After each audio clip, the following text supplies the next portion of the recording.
vidieť? Alebo sa mám postaviť? Je lepšie, keď sa postavím? My tě slyšíme. Jo.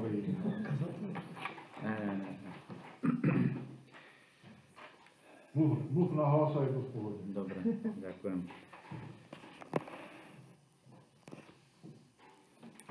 Keď som počul tú úvodnú modlitbu, tak som si povedal, že možno by bolo dobre, keby takáto modlitba zaznela nakoniec. Bola by presne v súlade s tým, o čom ja chcem kázať. Ale nakoniec sa budem modliť ja. Ale bola to pekná modlitba na úvod toho, o čom ja by som dnes chcel spolu s vami hovoriť. Aj keď ja viem, že máte za sebou, alebo máme za sebou sobotnú školu, ktorá bola pomerne dlhá, potom sme čítali biblický text, tak ja sa chcem, teda tú prednášku, tak ja sa chcem spýtať, či máte ešte imunitu na to, aby ste zvládli to kázanie. Má 30? 20? Tak kto je za 20, kto je za 30? Dobre. Nás zkoušela tady uplatit nějakou tak uvidíme. Dobre. Začneme s tím mazat a uvidíme. Pred niekoľkými rokmi som dostal list od jedného nášho brata, od kolegu z humanitárnej organizácie ADRA, ktorý navštívil miesto postihnuté katastrofálnym zemetrasením.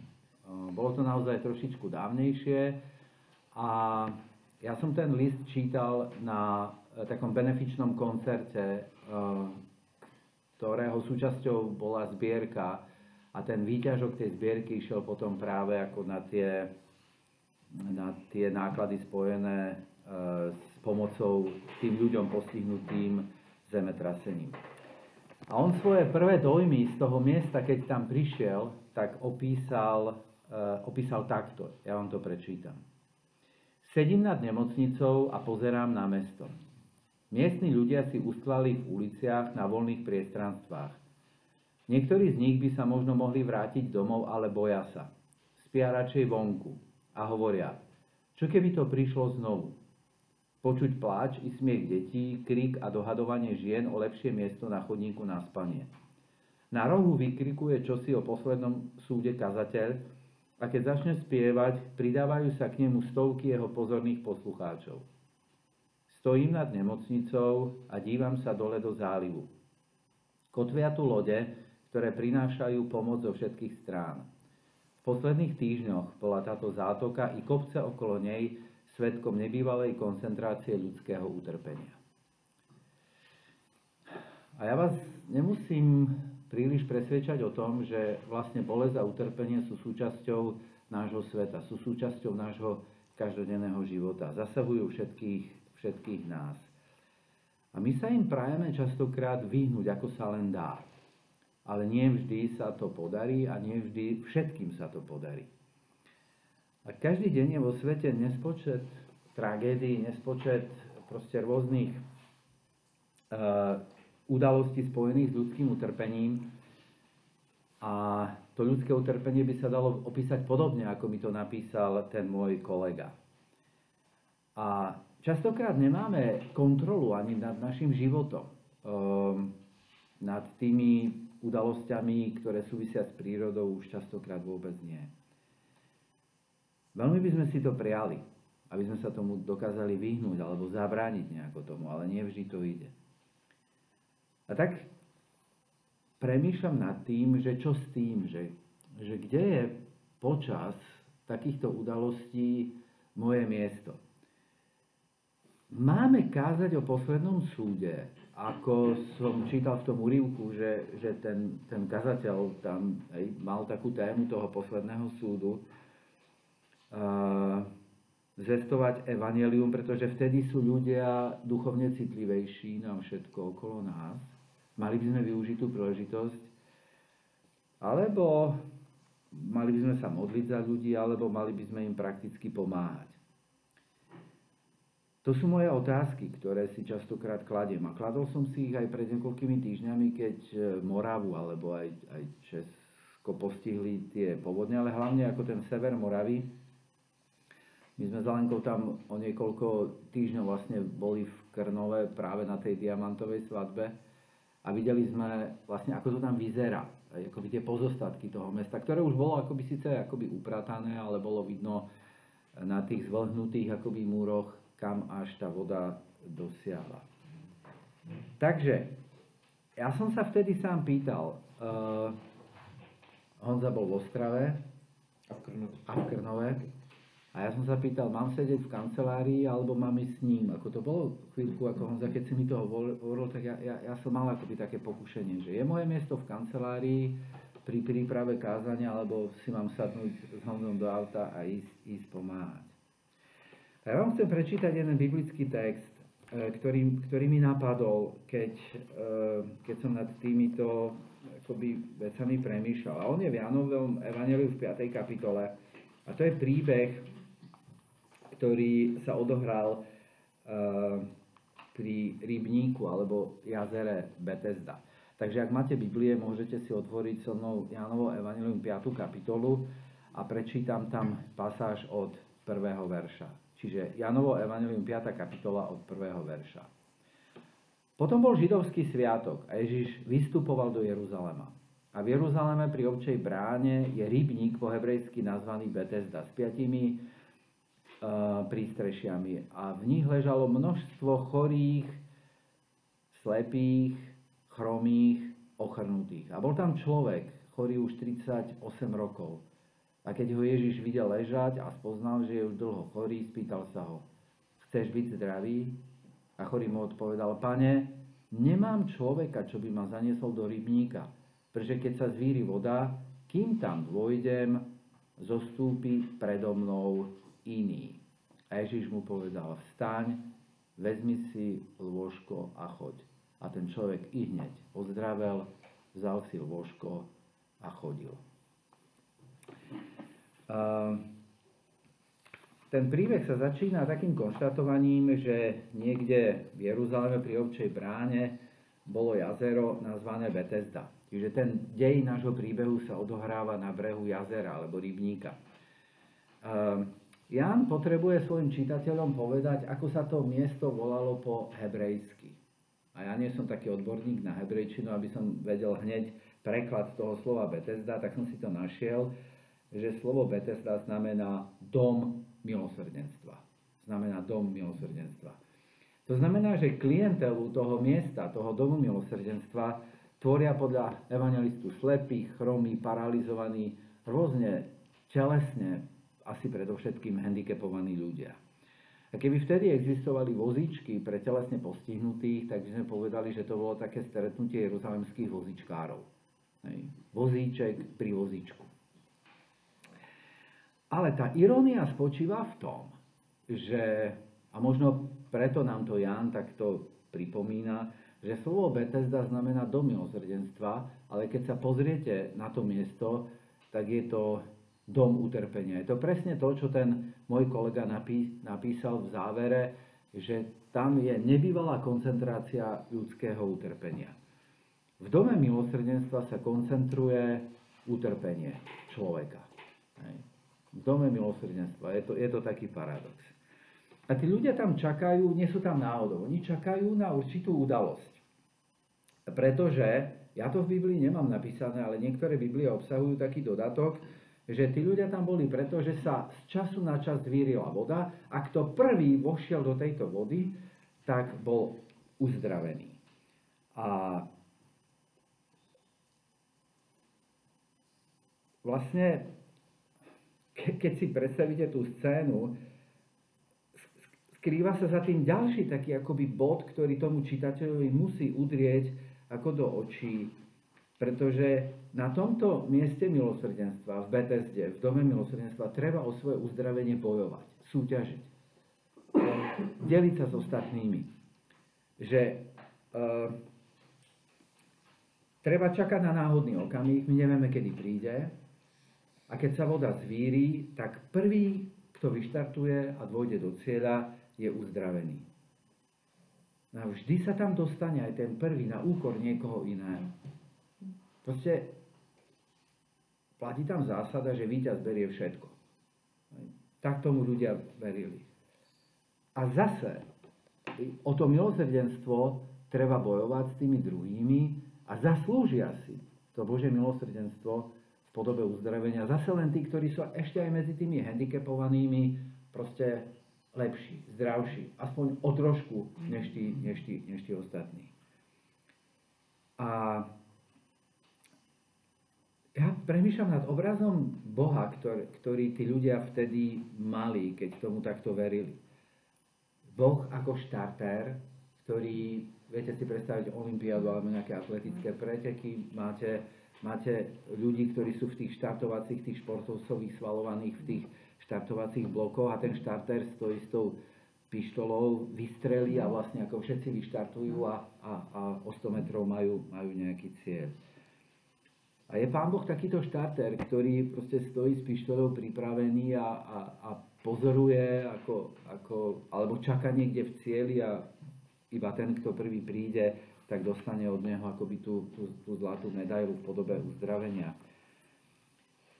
A ak už hovoríme o tom, aký obraz o Pánu Bohu tí ľudia mali, tak potom je tu ešte jedna otázka pre mňa, že aký obraz o Pánu Bohu vytvára, keď niekto sa dozvie, alebo si uvedomí, tak ako oni, že je nevyliečiteľne chorý a treba sa s tou realitou nejak ako vysporiadať.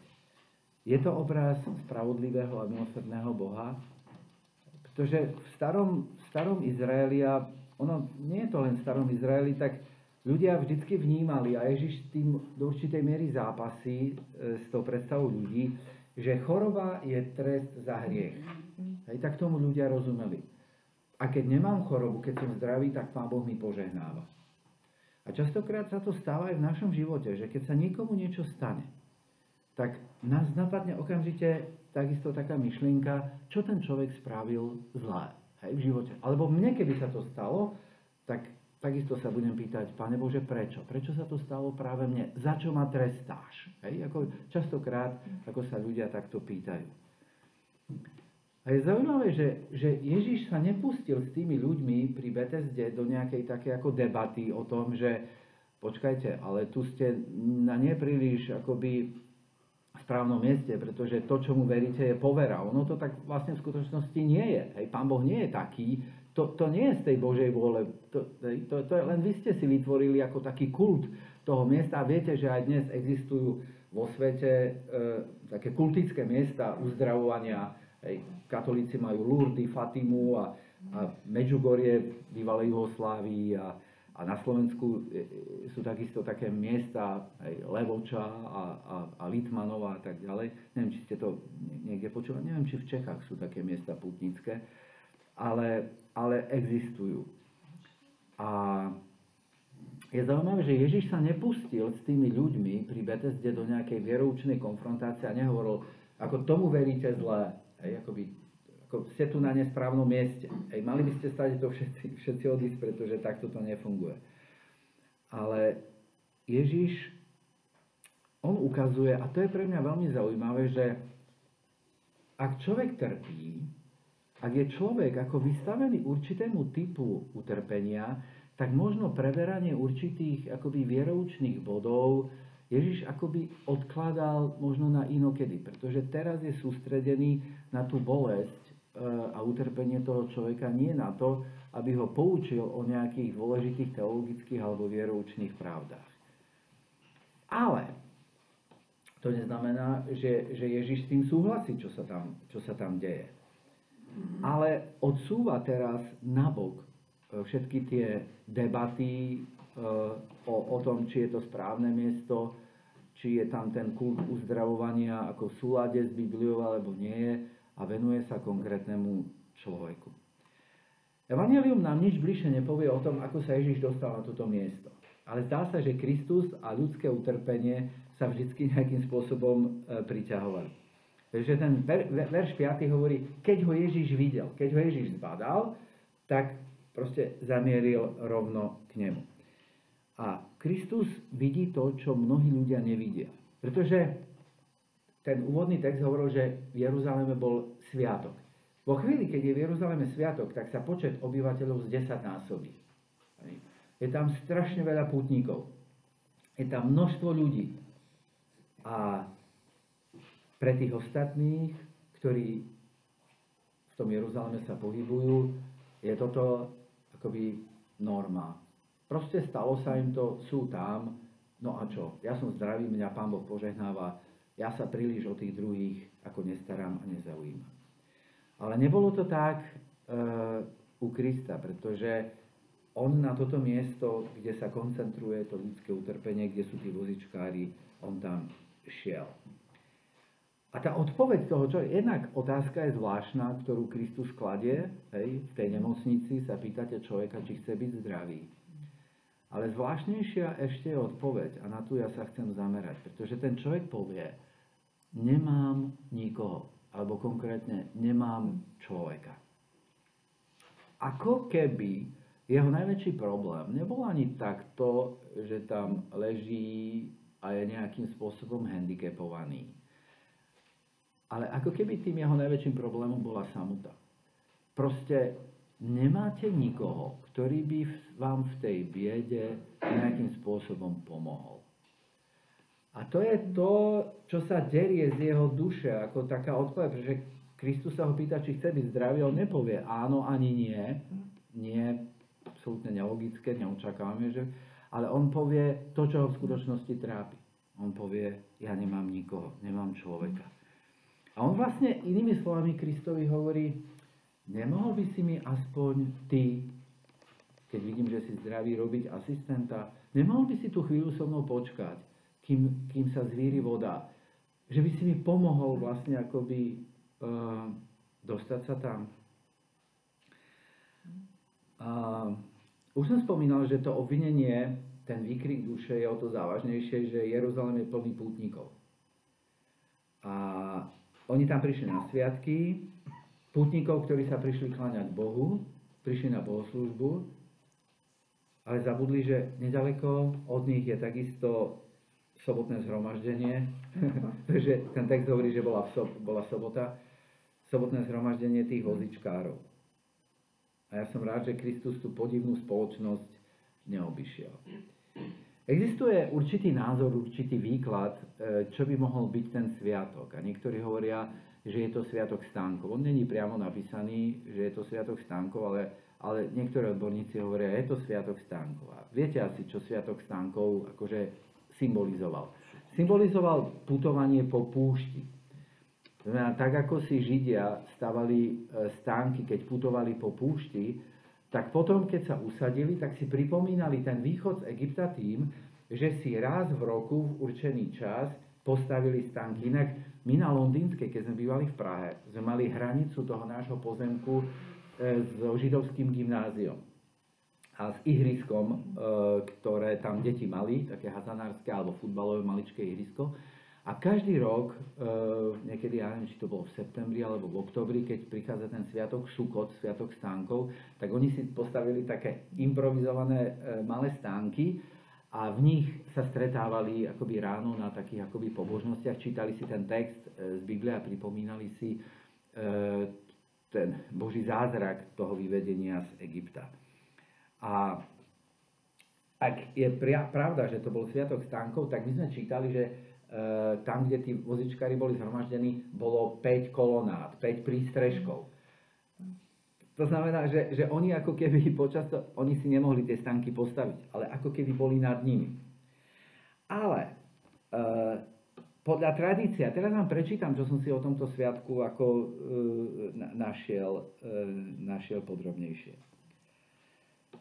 Podľa tradície, citujem, si mali Židia volať v tom čase k sebe nielen svojich priateľov, ale aj osamelých a chudobných, aby sa s nimi radovali. Koniec citátu.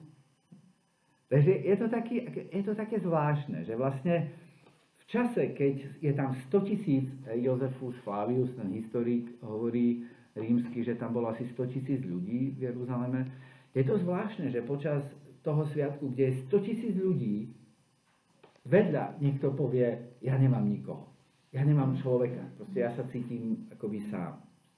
A sviatok stánkov mal slúžiť na to, aby nikto sa necítil sám a ľudia aspoň počas toho sviatku si mali k sebe zavolať niekoho, kto bol sám alebo kto bol chudobný. bol to jeden z dôvodov, pre ktoré Kristus išiel na toto miesto, ja neviem. Keby som tu mal mapu, tak by som vám ukázal, a v Bibliách vzadu si môžete nájsť, ako je situovaný rybník Betesda. A na mape Jeruzalema v Kristovej dobe máte krásne ukázané, že máte chrám a hneď vedľa chrámu je rybník Betesda.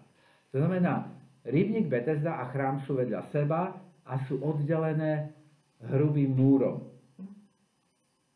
Zdí pre mladšiu generáciu. Po slovensky. Rozumiete? Takže je tam hrubý múr medzi tými obidvoma miestami. A to mi ukazuje, že tie hranice medzi tými dvoma akoby územiami boli veľmi jasne vytýčené. Na jednej strane, tam, kde je chrám, to sú zdraví. Na druhej strane sú chorí. Na jednej strane sú tí pravoverní, ktorí sa kláňajú tomu pravému Bohu. Tam sú tí, ktorí sú poverčiví.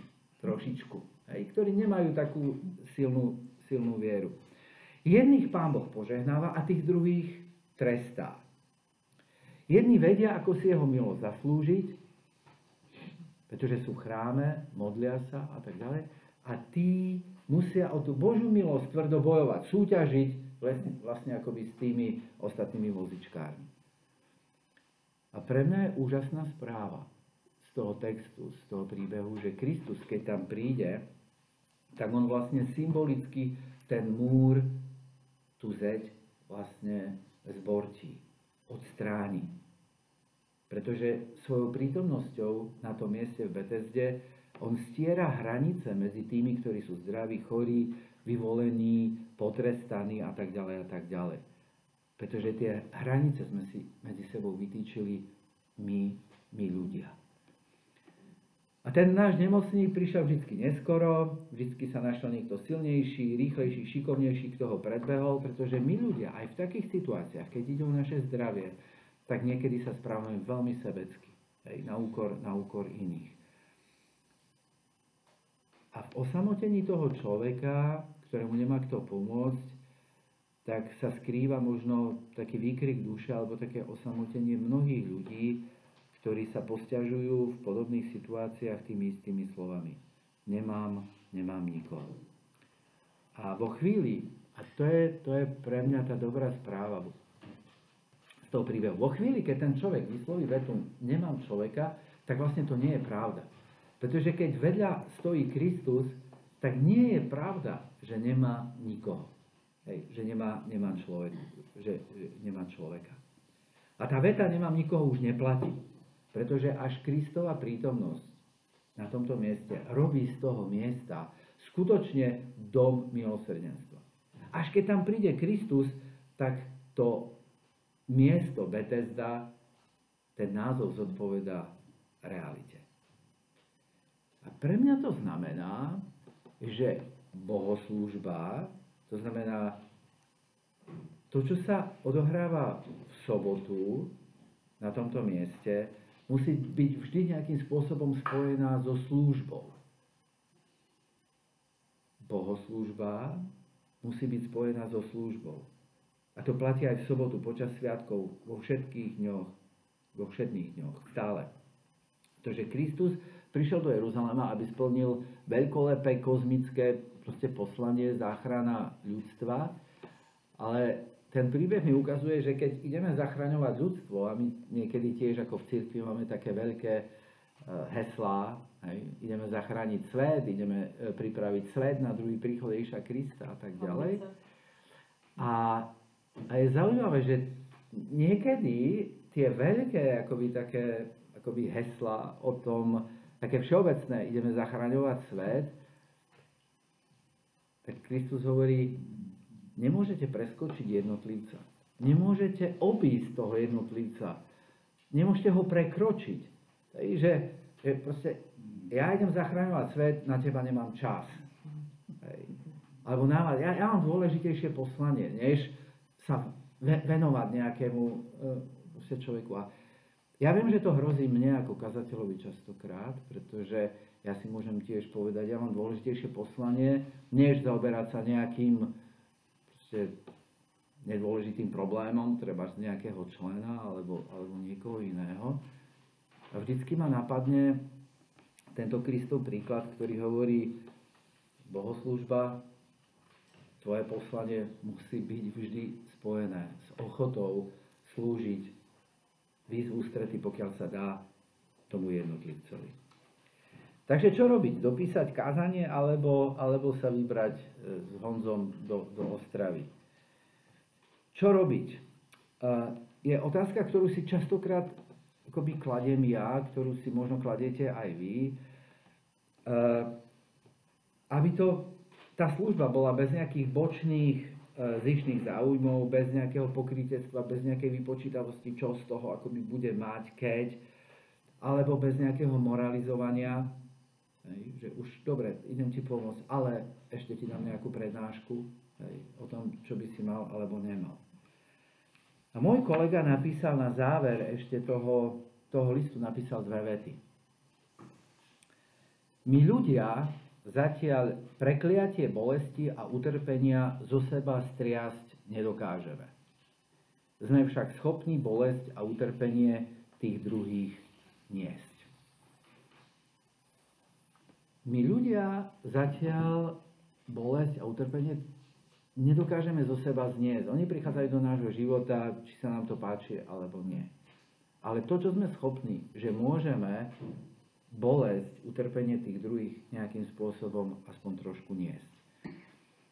A ja viem, ani ja, ani vy, my nie sme dokonalí, niekedy sa nevieme správne rozhodnúť, čo je dôležitejšie. Niekedy uprednostníme vlastné záujmy, vyhneme sa Betesde proste na kilometr. Vieme, že tá Betesda tam je. Vieme, že tam sú ľudia, ktorým by sme mohli pomôcť. Ale proste my ju obídeme. Vyhýbame sa miestam podvedome, kde sa koncentruje ľudské utrpenie. Nemáme radi tie miesta. Nechceme druhým príliš asistovať. Zdržiava nás to. Vyžaduje si to čas. Vyžaduje si to určitú námahu. Vyžaduje si to niekedy aj finančné náklady. Ale napriek tomu všetkému, napriek tomu, že s tým zápasím aj ja, tak ja keď sa pozriem na ten príbeh, keď sa pozriem na svojho dokonalého pána, ktorým je Kristus, tak ma to motivuje, pretože on ma vždy nabáda, aby som sa na svet, na ľudí okolo seba pozeral jeho očami. Nielen cez svoje sebecké oči, cez svoje vlastné záujmy, cez nejakú svoju takú akoby predstavu o tom, čo je pre mňa dôležité, ale pozerať sa na ľudí jeho očami. Očami toho, ktorý asi najhlbšie nám ukázal ten príklad niekoho, alebo má najdokonalšiu schopnosť niesť bolesť a ľudské utrpenie. A ja verím, že podľa toho Kristovho vzoru sa mu dokážeme aj my aspoň trošku priblížiť. Ježišova prítomnosť medzi vozičkármi v Betesde ukazuje, že Pán Boh, že Kristus sa chce stretnúť s človekom nielen v chráme, nielen pri tej oslave, ale aj tam, kde človek trpí. Kde človeka premáha to prekliatie bolesti a utrpenia. Boh trpí spolu s človekom. Ako to je posolstvo toho krátkeho príbehu. Pán Boh navštevuje cez Krista človeka všade tam, kde sa nachádza jeho Betesda. My ľudia zatiaľ prekliatie bolesti utrpenia zo seba striasť nedokážeme, sme však schopní bolesť a utrpenie tých druhých niesť. A toto by som si naradšej možno niekde zarámoval, niekde zapamätal, niekde si zapísal, že to, že som bezmocný, pokiaľ ide o bolesť a utrpenie, ešte neznamená, že nemôžem pomáhať a nemám moc a schopnosť pomáhať tým druhým ľuďom. A tak mi dovolte urobiť záver. Ako Ježišovi nasledovníci my môžeme aspoň kúsok toho sveta, do ktorého nás Kristus postavil, vlastne premeniť našou prítomnosťou. Ale my tú silu nemáme sami od seba, my ju potrebujeme získať od Krista.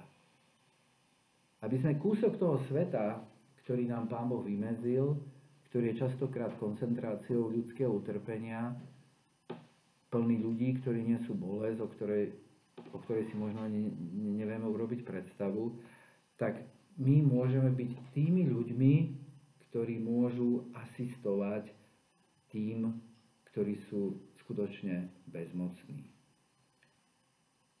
Ktorí sa pýtajú, kde nájdem človeka aspoň s kúskom ochoty asistovať, aspoň s kúskom ochoty a niesť to moje bremeno.